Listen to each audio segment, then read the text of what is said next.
Okay, ఇది development of సర్ఫేసెస్లో square pyramid గురించి. Draw the development of the lateral surface of a square pyramid. అంటే square పిరమిడ్ని develop చేయమంటున్నాడు. ఆఫ్ బేస్ సైడ్ అంటే దాని యొక్క సైడ్ 40 mm అని ఇచ్చాడు. అంటే యాక్సిస్ అంటే దాని హైట్ 60 mm అని ఇచ్చాడు. Resting on it's base on the HP మీద రెస్ట్ అవుతుందంట దాని బేస్. సచ్ దట్ అందులో ఇక్కడ మనకి 2 క్వశ్చన్లు అడిగాడు. ఒకటి, అన్ని sides are equal inclined to VP, అన్నీ కూడా ఈక్వల్ ఇన్క్లైన్ టు వీపీ ఉంటే ఎలాగా, ప్యారలల్ టు వీపీ ఉన్నప్పుడు ఎలాగా, ఈ రెండు గీయమన్నాడు. ఫస్ట్ ఇన్క్లైన్ టు వీపీ అన్నది ఫస్ట్ ఏంటిది, ఇప్పుడు ఫస్ట్ యాంగిల్ ప్రొజెక్షన్స్లోనే డెవలప్మెంట్ ఆఫ్ సర్ఫేసెస్ అన్నీ కూడా ఫస్ట్ యాంగిల్ ప్రొజెక్షన్లోనే చేస్తాం. ఫస్ట్ యాంగిల్ ప్రొజెక్షన్లో పైన ఫ్రంట్ వ్యూ, కింద టాప్ వ్యూ. ఫ్రంట్ వ్యూ ఎక్కడ ఉంటుంది, వెర్టికల్ ప్లేన్ మీద, హారిజాంటల్ ప్లేన్ కింద. ఇన్క్లైన్ టు వీపీ అన్నది మనం హారిజాంటల్ ప్లేన్లోనే గీయాలి.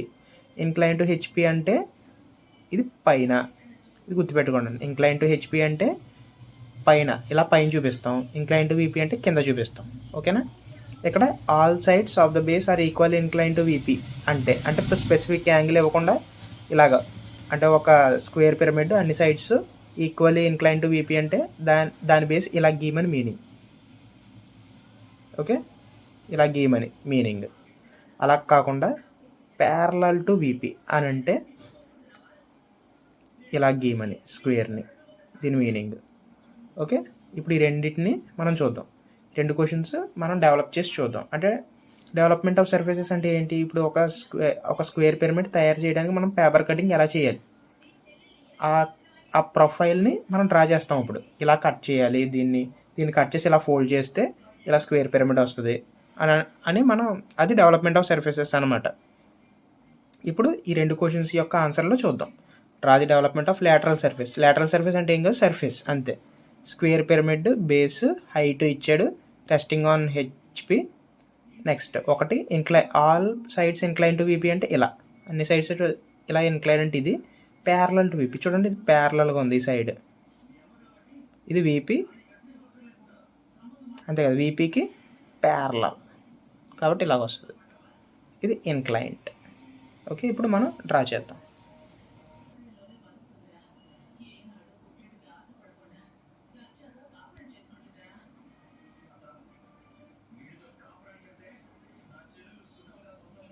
ఓకే, ఫస్ట్ ఇది ఇక్కడ 2 క్వశ్చన్స్ అడిగాడు.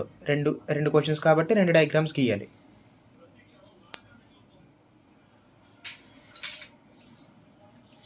ఫస్ట్ ఇప్పుడు ఒక horizontal line గీసుకోవాలి.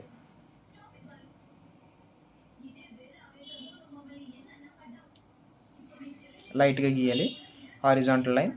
First draw the development of the lateral surface, base 40 height 60, base 40. మీకు బుక్లెట్ ఇచ్చినప్పుడు ఎలా రాయాలంటే, బుక్లెట్లో ఇది ఫర్ ఎగ్జాంపుల్ 9th క్వశ్చన్ అనుకోండి, 9th క్వశ్చన్ అని వేసి డెవలప్మెంట్ ఆఫ్ స్క్వేర్ పిరమిడ్ అని రాసుకుని దాని బేస్ ఎంత, హైట్ ఎంత ఇక్కడ వేసుకుని ఇలా వేసి, ఇలా కనీసం ఇలా వేసాను వదిలేయండి పోనీ. ఓకేనా, దాని యాక్చువల్ డయాగ్రామ్ ఇక్కడ చూద్దాం. ఫస్ట్ది ఏమన్నాడు, all sides of base are equally incline to VP. So అన్నీ ఇన్క్లైన్ టు వీపీ. అన్ని ఇన్క్లైన్ టు వీపీ అన్నప్పుడు ఎలా గీయాలన్నాను, ఇలా క్రాస్గా గీయాలి. దాని బేస్ యొక్క సైడ్ యొక్క లెంత్ ఎంత, 40 mm. సో 40 mmతో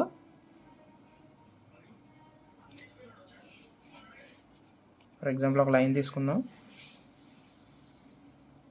ఇది ఎంత తీసుకోవాలి యాంగిల్ అన్నది మనకు తెలియదు కదా. సో దానికోసం ఏం చేస్తామంటే, ఫస్ట్ ఇలా తీసుకోండి, ఇలా అంటే యాంగిల్ తెలియడం కోసం నాకు 45 degrees తీసుకుందాం.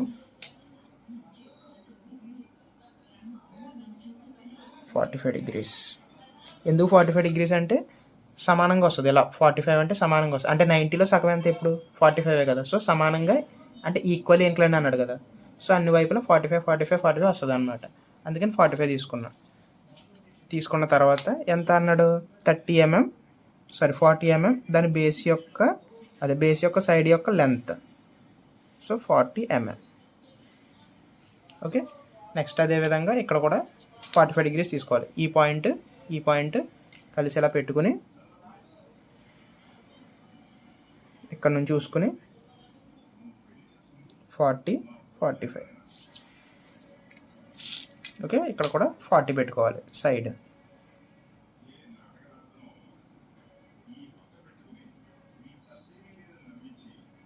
ఓకే, నెక్స్ట్ ఇక్కడ కూడా 40. అంటే ఏం లేదు, దీన్ని యాస్టీజ్ ఇలా మూవ్ చేసి ఇక్కడ పెట్టి 40 గీసేస్తే సరిపోద్ది ఈ సైడ్కి. ఇంక లాస్ట్లో ఇవి రెండు కలిపితే సరిపోద్ది. ఓకే, నెక్స్ట్ దీన్ని కలుపుదాం. పిరమిడ్ కదా, సో పైకి చూసినప్పుడు మనకి ఇక్కడ షార్ప్ పాయింట్ కింద కనపడుతుంది కదా, సో అందుకే ఇటు మనం కలపాలన్నమాట. అంటే ఒక పిరమిడ్ని పైన చూసినప్పుడు మనకి ఇలాగే కదా కనపడుతుంది, సో ఇలా డ్రా చేయాలి. ఇప్పుడు దీని ప్రొజెక్షన్స్ని పైకి ఇలా ఎక్స్టెండ్ చేద్దాం.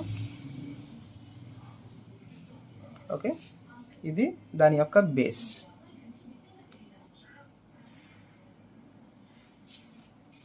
దాని హైట్ ఎంత అన్నాడు మనకి? Height axis 60 mm. So 60 mm పెట్టుకుని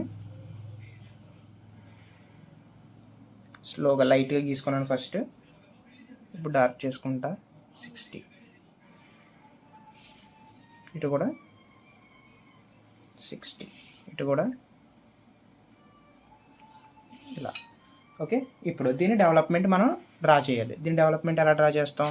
ఫస్ట్ కోన్కి మనం ఎలా చేసాం డెవలప్మెంట్ ఆఫ్ సర్ఫేసెస్లో, అలాగే సేమ్ ఇక్కడ కూడా ఒక హారిజాంటల్ లైన్ తీసుకుంటాం. తీసుకున్న తర్వాత ఇది ఉంది కదా, ఇది హారిజాంటల్, అదే ఈ స్లాంట్ లైన్ ఎగ్జాక్ట్గా ఇక్కడికి తీసుకొస్తాం.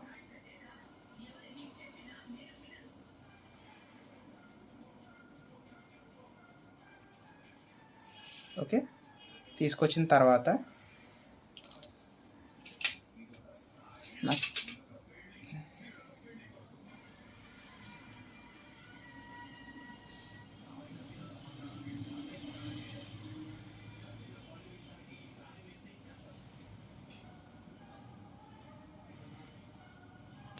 సో ఫస్ట్ ఇలాగ ఒక ఆర్క్ కొట్టుకున్న తర్వాత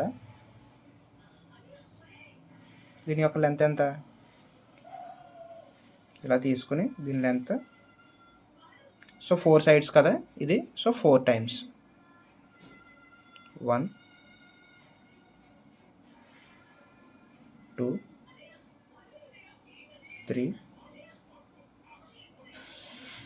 and 4.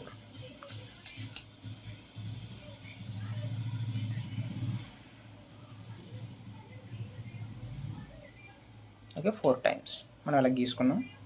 తర్వాత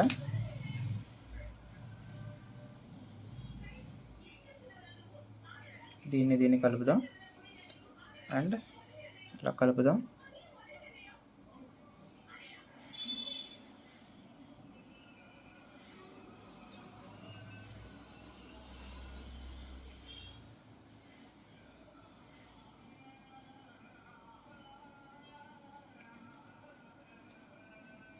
కలిపేసాం. ఇప్పుడు వీటిని, ఇది మరి కోన్ కాదు కదా, పిరమిడ్ కదా, సో కింద ఉంటాయి ఇలా ట్రయాంగిల్ షేప్లో ఉంటాయి ఇవన్నీ, కాబట్టి ఇలా ట్రయాంగిల్స్ కింద ఇలా కొట్టాలి.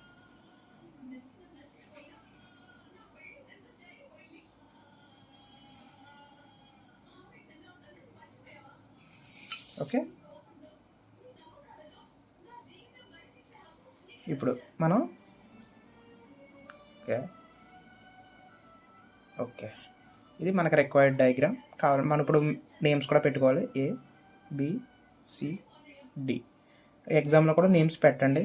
A ఇది B dash, D dash, A dash, ఇది C డాష్, ఇది O అనుకుందాం. ఇక్కడ కూడా same A B C D A. Next dimensions ఇవ్వాలి. డైమెన్షన్స్ ఎలా ఇస్తారు?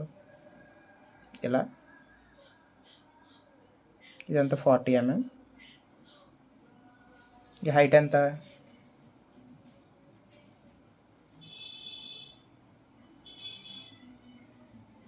60 mm. ఓకే, ఇది మనకి ఏ పార్ట్ కంప్లీట్ అయింది. ఇక్కడ ఏ పార్ట్ కంప్లీట్ అయింది, all the sides of base are equally incline to VP, ఇది కంప్లీట్ అయింది. ఇప్పుడు ప్యారలల్ టు VP అని ఇస్తే ఎలాగా చూద్దాం.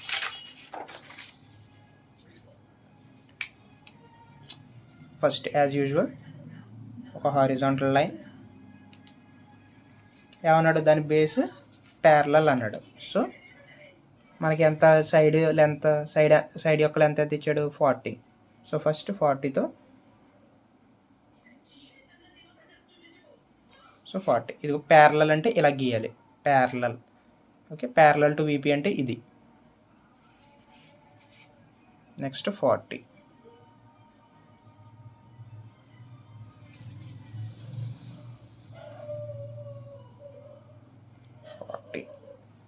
నెక్స్ట్ ఇటు కూడా 40. సేమ్ ఇందాకలాగే కలుపుతాం.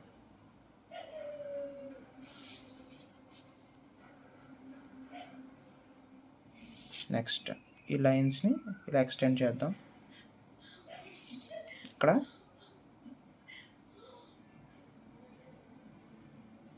కలుపుదాం. హైట్ ఎంత అన్నాడు 60. సో ఇది యాక్సెస్ కదా, యాక్సెస్. ఇది లైట్గా గీయాలి యాక్సెస్ అన్నది. అంటే ఒక షార్ట్ ఒక లాంగ్, ఒక షార్ట్ ఒక లాంగ్ అలా గీసుకుంటూ వెళ్ళాలి ఈ లైన్ అన్నది. సో నెక్స్ట్ ఎంత, ఇది 60 అన్నాడు. సో 60. సో ఇది జస్ట్ ఇలా కొట్టేయడమే అంతే. ఇది జస్ట్ ట్రయాంగిల్ కింద మనకి కనపడుతుంది. ఎందుకంటే ఇక్కడ చూడు, ఫ్రంట్ నుంచి చూస్తున్నప్పుడు ఈ ఒక్క ఫేసే కనబడుతుంది. ఇందాక ఎలా కనబడింది మనకి, ఇలా కనబడింది. 2 ఫేసులు కనబడినాయి కాబట్టి ఇక్కడ 2 వచ్చినాయి. ఇక్కడ మనకి ఒక ఫేసే కనబడుతుంది ఇక్కడ. సో ఇక్కడ ఒక ఫేసే వచ్చింది. సేమ్ ఇందాకలాగే ఇప్పుడు కూడా మనం ఇలా ఒక చిన్న లైన్ తీసుకుంటాం. ఇది లైట్గా డ్రా చేయాలి. నెక్స్ట్ ఇది ఎంత అయితే స్లాంట్ ఉందో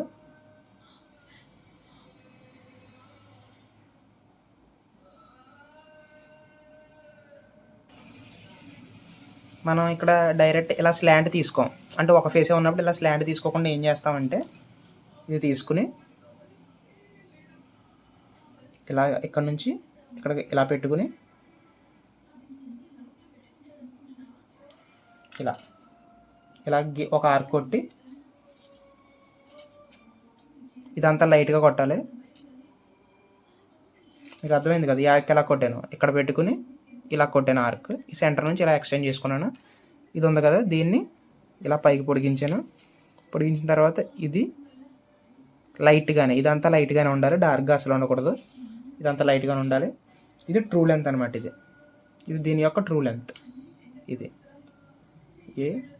అంటే ఒకటే గుర్తుపెట్టుకోండి, ఒక ఫేసే ఉన్నప్పుడు, ఇలా ఒక ఫేసే కనపడుతున్నప్పుడు మనం ఇలా ఇంకో స్లాంట్ లైన్ గీసుకోవాలి అని గుర్తుపెట్టుకోండి. ABCD.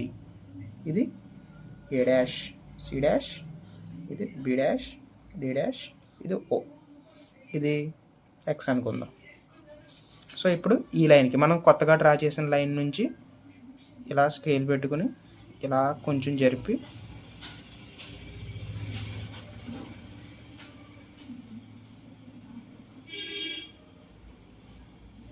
దీన్ని ఇలా కింద కొట్టాలి.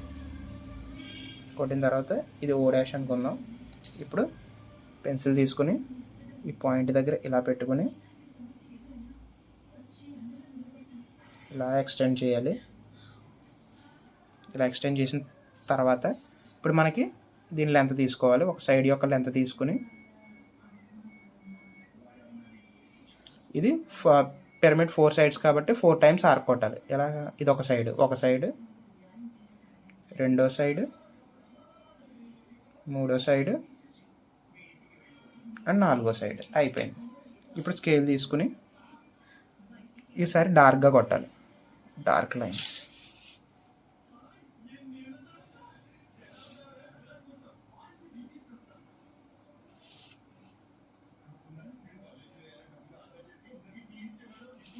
నెక్స్ట్ వీటిని కలపాలి.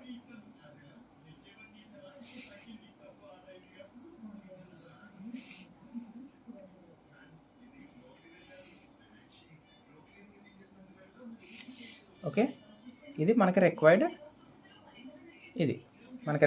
డయాగ్రామ్.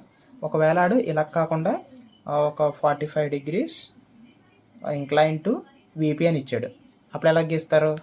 సేమ్ ఇక్కడ ఒక పాయింట్ పెట్టుకుని, ఇది జస్ట్ కాంప్లిమెంటరీగా చెప్తున్నా. సో ఇక్కడ ఒక పాయింట్ పెట్టుకున్నాం కదా, ఇక్కడ నుంచి 45 తీసుకోండి. ఇప్పుడు కూడా ఇంక్లైన్ టు VP అన్నది ఇక్కడ HP ప్లేన్లోనే చేస్తాం. 45 degrees తీసుకోండి. ఇక్కడ ఇలా ఒకటి కొట్టండి. కొట్టిన తర్వాత సైడ్ ఎంత అన్నాడు, 30 కదా, సైడ్ 40 కదా, సో 40 పెట్టుకుంటాం. నెక్స్ట్ ఇలాగా అదే ఈ స్క్వేర్ని గీస్తాం. గీసిన తర్వాత దీన్ని ఎక్స్టెండ్ చేసుకుని సేమ్ ఇందాక ఎలాగైతే గీసామో ఇక్కడ కూడా అలాగే గీస్తాం. జస్ట్ ఈ యాంగిల్ మాత్రం 45 degrees అని పెట్టుకుంటాం, అంతే తేడా. సో ఇదనమాట. ఓకే, దీనికి మన డైమెన్షన్స్ ఇస్తాం. ఇక్కడ నుంచి ఇక్కడికి 40 అండ్ ఇక్కడ నుంచి ఇక్కడికి 60.